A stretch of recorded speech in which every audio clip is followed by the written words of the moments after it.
Saya masuk akademi dengan diminta uang 60 juta. Sekarang saya sudah ngaji dan tahu itu dosa. Saya sudah tobat. Apakah haram gaji saya bekerja dengan ijazah sogok itu Pak Ustaz?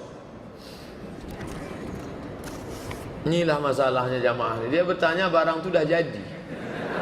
Jadi kita pun payah menjawab. Maunya sebelum itulah tanya, Ustaz saya mau begini. Makanya dulu orang datang ke Nabi itu bertanya akan dia. Ini mau ku makan. Nah, jadi kita menjawab, Ustaz saya kenyang betul nih Pak Ustaz. Kenapa? Habis makan babi tadi, haram nggak nih Pak Ustaz? Payah gitu. Jadi masalah sogok ini dua modelnya. Dengar baik-baik, jangan sampai muncul isu somat membolehkan sogok. Itu neraka jahanam. Nanti saya kena tahzir. Sedangkan betul aja pun kita kena tahzir, apalagi kita salah. Syarat masuk ke akademi nilai rata-rata 7. Badan sehat, fisik, periksa gigi, periksa telinga tak boleh ada anting, periksa bersih. Kesehatan, medical check up semua. Siapa yang cukup 3 syarat ini, maka dia lulus. Nah, ketika dia ikut tes itu, dicek nilainya rata-rata 7. Ya, tidak ada anting, tidak ada. Oke, gigi semua tak berlubang, medical check up sehat. Dah. Tapi pihak akademi meminta. Maka dalam kasus ini boleh dia bayar. Kenapa? Karena dia tidak sedang mengambil hak orang lain. Itu yang ada di dalam sendok itu memang nasi dia. Memang punya dia. Tapi si tukang pegang sendok ini nakal, jahat. Begitu dia minta, itu punya saya. Wani piro sampai. Wani berapa? Ini boleh dia bayar. Kenapa? Karena kalau tidak dia bayar, ini akan diambil oleh si Manung Khalid, akan diambil oleh si Hutapea, akan ambil oleh si Raja Guguk. Ini bisa terjadi pada saudara kita yang menjadi guru honorer. Sekarang berapa banyak guru-guru kewalahan umat Islam. Guru-guru banyak di waktu pengangkatan dulu. Nah, ini penting. Yang tak boleh itu begini. Syarat nilai rata-rata 7. Mesti telinga tak beranting, gigi tak bolong. Tiba-tiba bisa ditutupnya ini dengan bayar. Kamu bayar 100 juta, gigimu yang bolong itu bisa kami sumbatkan. Telinga kamu tuh bisa kami buat seolah-olah tak ada anting. Dan nilaimu yang 6 ini bisa kami dongkrak. Itu haram. Nah, maka tentukanlah diri masuk kategori yang mana. Kategori yang mana saya ini. Nampak-nampaknya saya condong ke yang selamat aja lah Pak Ustaz. Bagaimana sistem keuangan dalam keluarga menurut Islam? Apakah memberi semua gajinya kepada istri atau berapa perlunya saja? Ya Rasulullah, ya Nabi sedang duduk di Bukit Sofa, datang perempuan. Inna Aba Sufyan rajulun syahih. Sesungguhnya suamiku Abu Sufyan orangnya pelit, kedekut, kaya tapi pelit. Boleh tak ku ambil duitnya untuk makan anakku ya Rasulullah? Kata Nabi, ambil bil ma'ruf, secukupnya. Itu jatah perempuan. Makan, pakai, tempat tinggal, pendidikan, perhatian. Kira-kira Pekanbaru ini berapa layaknya jatah perempuan? Standar, tak terlalu tinggi, tak terlalu rendah. Jangan standarnya artis. Jangan pula standar orang gelandangan. Yang sedang lah. UMR itu upah minimum regional pekerja. Ini standar untuk perempuan berapa? Bapak beri segitu untuk. Itu namanya nafkah. Bahwa setelah itu ada bonus, nah itu terserah.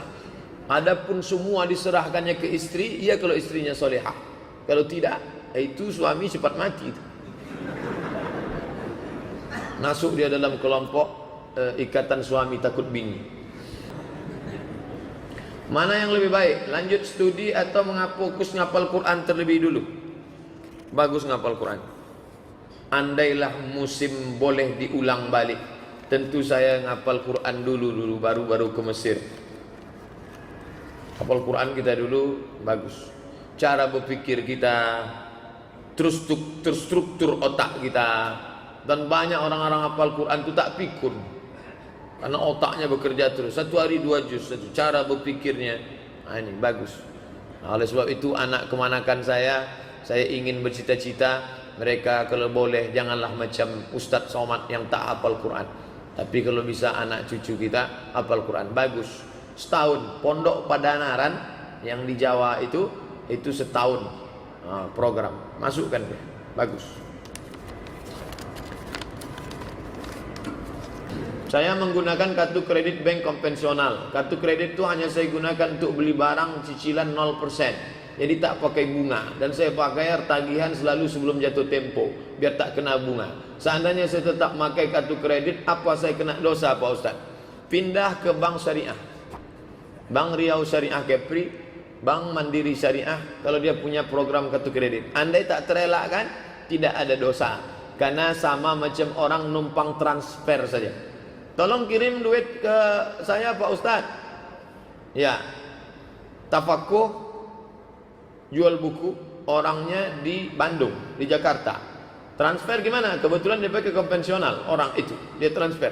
Maka hanya sekedar numpang lewat saja. Saya alhamdulillah agak lega sekarang, karena kami sekarang pakai bank BRI Syariah. Dulu beberapa tahun itu transfer gaji saya dari UIN Kementerian Agama dengan Bank Mandiri.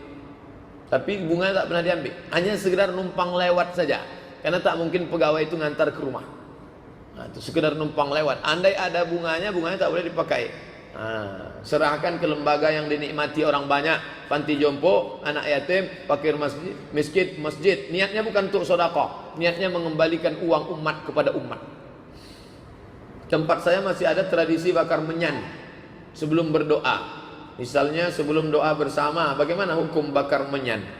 Kemarin waktu Habib Syekh datang, pertanyaan-pertanyaan yang tak terjawab waktu Habib Syekh datang, yang kemarin segini, itu sudah saya jawab di Masjid Raya Senapelan. Kita buatkan videonya. Nah, jadi bapak yang waktu itu buat pertanyaan banyak, semuanya sudah kita jawab. Nanti akan diuploadkan. Kalau sudah selesai diedit, akan diuploadkan ke fanpage YouTube. Akan diuploadkan. Nah, turun kita ke bawah waktu itu di depan Habib Syekh kan banyak bukhur namanya. Bukhur itu asap. Asap itu terdiri dari dua. Yang pertama getah kayu. Getah kayu itu menyan. Dipotong kulit kayu itu keluar getahnya macam apa itu? Yang dipakai untuk gala-gala sampan. Sampan kayu sama kayu sampan supaya jangan masuk air. Damar. Damar tempat kita bau jin. Damar di Arab wangi, harum semerbak, menyan. Lalu kemudian ada satu lagi, ud namanya. Ain waw dal, ud. Bahasa kitanya gaharu. Gaharu. Dulu di Riau ini banyak. Dipotong, nanti di dalamnya ada kayu yang hitam sekali berminyak. Minyaknya itu, kayunya itu dibakar. 1 gramnya mahal sekali. Nah, itu kenapa itu dipasang? Untuk mengharumkan ruangan. Perempuan yang mau nikah itu kamarnya diharumkan. Orang Arab bukhur. Di Mesir pagi-pagi jam 6 pagi habis sholat subuh itu di pasar orang bakar menyan.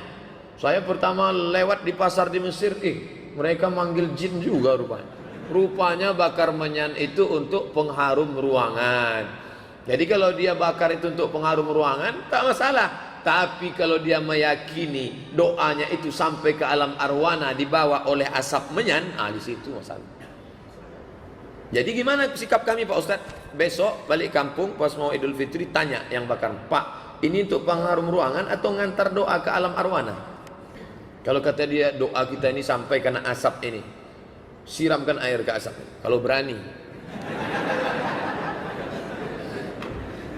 Ustadz, mudahan Ustadz dalam keadaan sehat. Amin. Ini Ustadz Anda mau nanya, saya menyukai seorang laki-laki, berarti perempuan. Tapi saya nggak tahu apa dia suka sama saya apa tidak. Saya bingung Pak Ustadz. Buka www.somadmorocco.blogspot. Kalau mau dapat langsung tulisannya, caranya mudah. www.google.com. Setelah terbuka Google, tulis di situ SOMADMOROCCO. Setelah itu buatlah di ujungnya menawarkan. Nah, itu keywordnya, menawarkan. Nanti dapat tulisan saya, judulnya, dapat tulisannya. Bolehkah seorang perempuan menawarkan diri? Ini dia tulisannya. Bolehkah wanita melamar pria? Melamar tulis, menawarkan boleh, melamar. Ini tulisan sudah diupload 29 November 2011. Tulisan ini sudah saya masukkan 6 tahun yang lalu. Karena ada seorang jamaah bertanya, Pak Ustadz, itu orang baik betul, naksir saya sama dia, boleh saya nyatakan saya cinta kepadanya? Boleh bersyarat kalau laki-laki itu amanah, tapi tak langsung dengan keluarganya, dengan temannya.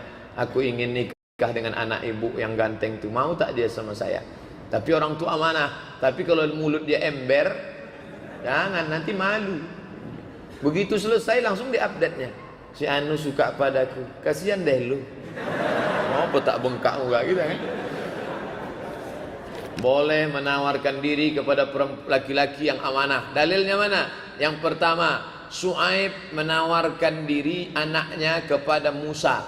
Kedua, Khadijah menawarkan dirinya kepada Muhammad sallallahu alaihi wasallam. Speak up, ngomonglah.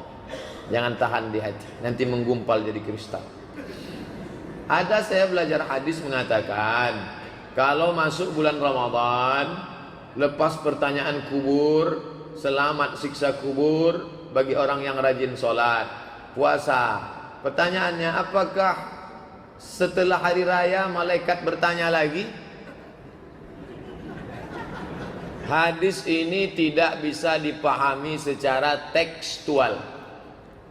Futihat abwabul jannah, dibuka pintu surga. Ghulliqat abwabun nar, ditutup pintu neraka. Wasuffidat asyayatin, setan-setan dibelenggu. Orang yang dikubur berhenti ditanya. Itu maknanya busyra, kabar gembira supaya kita beramal soleh. Itu makna. Begitu disebut para ulama. Di antara yang mengatakan begitu Imam An-Nawawi dalam kitab Al-Minhaj Syarah Sahih Muslim Ibn Al-Hajjaj. Maknanya kabar gembira. Setan dibelenggu, bukan setan itu dibelenggu.